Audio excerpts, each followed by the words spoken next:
ก็จบแบบบ่แฮปปี้บ่เอนดิ้งเลยสำเร็จพอเก็บเพชรพร้อม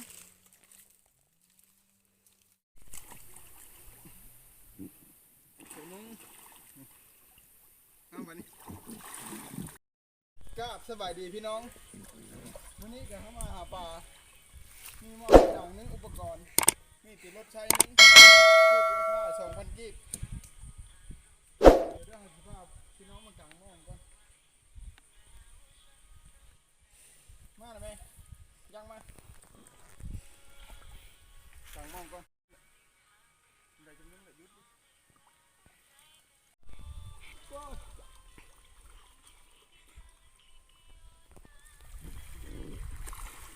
เขากำลังกางหม้อคือเสียงคือจะไม่ได้ยิน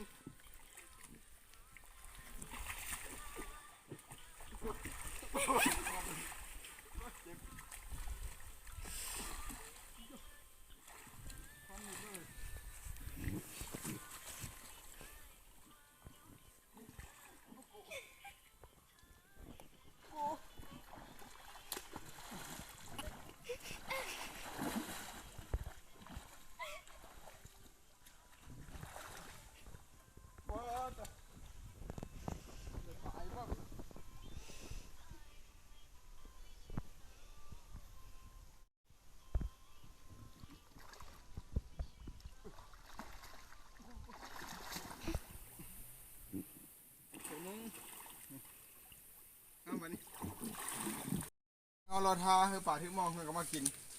มังโกย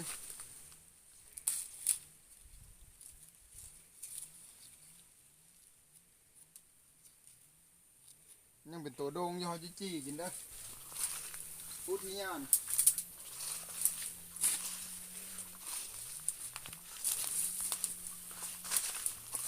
มาเด้อพี่น้องเด้อ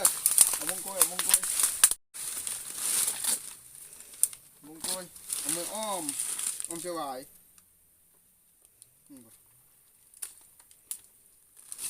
พาป่าที่มองเนาะหาก็ได้เป็นตัวนึงกินนี่ตัวนี้กินดิบได้นี่ขออนุญาตได้ผู้อื่นได้กินดิบเราจะเอาวงกลมมาจี้ถ้าไม่ได้ปลากันเนาะน้ำมันเลิกโพดปลาเฉลายแต่น้ำมันเลิกเกินไปที่จะไขว้คว้ามาเด้อพี่น้องเอ้ยเจ้าเพชรหาปลาเนาะหาบงโกยมากินแรงมาแรงเดี๋ยวปลาขยึกอยู่มันเอาไม่ได้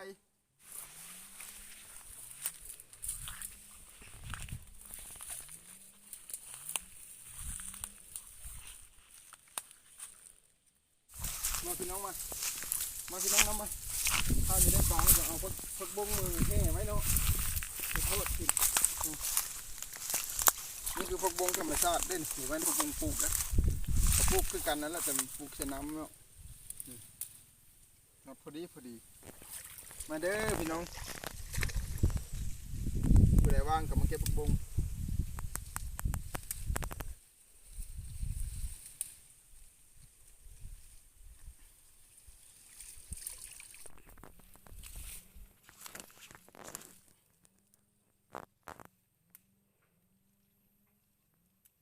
ตายเด้อพี่น้องเด้อแต่เป็นคนนี่ละคนชอบทำมาหากินสวนหมูเนาะเปลี่ยนใจแล้วมื้อนี้เฮาสิวางมื้อทอดผักบงมากินกับตำมะฮุ่งมีระวังได้กินดอกปลาเบิ่งช่งวะมื้อนี้ได้ก็ได้มื้อใหม่สิน้ำแห้งสิเบิ่งเพิ่นเก็บผักบงให้ได้หลาย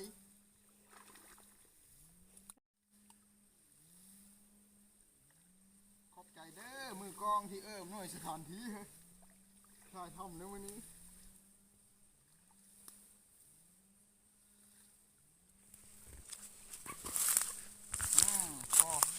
พอละเด้อสำเร็จพอนี่ก็ตำมะฮุ่งเชยงามบ่ผักบุ้งนี่งามบ่นี่ผักบงนางงามแต่คนนี้งามผักบุ้งงามหลังจากเก็บผักบุ้งเราก็ไปยามมองต่อเด้อไปบุ้งตั้งชีวิต พักกันว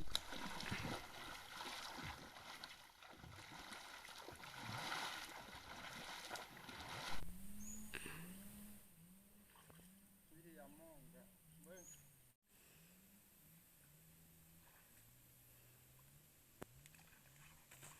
หยุด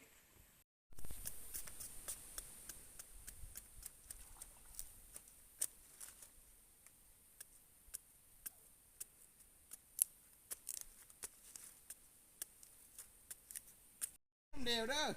ว่าสิได้ปากอัดทงนั่นก็มีที่ชิดสิได้ปากหรือบ่สุดท้ายก็ได้หม้อมตำหุ่งครับผักบงไปสุดท้ายก็จบแบบบ่แฮปปี้บ่เอนดิ้งเลยปลาไม่ได้ปลาจิกโตได้ปลาตัวเดียวนะจะทำอิฐหกหม้อมตำหุ่งกับผักบงอันนี้มันนี่เนาะโอ้ยอันนี้ละมันนี่นะตำปลาหนึ่งครั้ง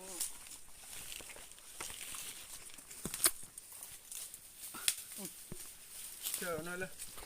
เพิ่ม ไปมาเอาเลย หน่อยใหญ่ชุดรถ นี่ เอาหน่อยนั่นแหละนั่นตัวเอาเนาะ นี่บอกเดี๋ยวนั่นไงก็แบ่งมันนี่เลยเรียบร้อยเนาะมะฮุงได้2 หน่วยปลาได้ตัวนึงเมื่อนี้ก็ตำสำหรับมื้อนี้ก็ขอลาท่านผู้ชมไปเพียงเท่านี้มันตำมะฮุงกินก่อนเนาะมาคลิปหน้าพบกันไหมบาย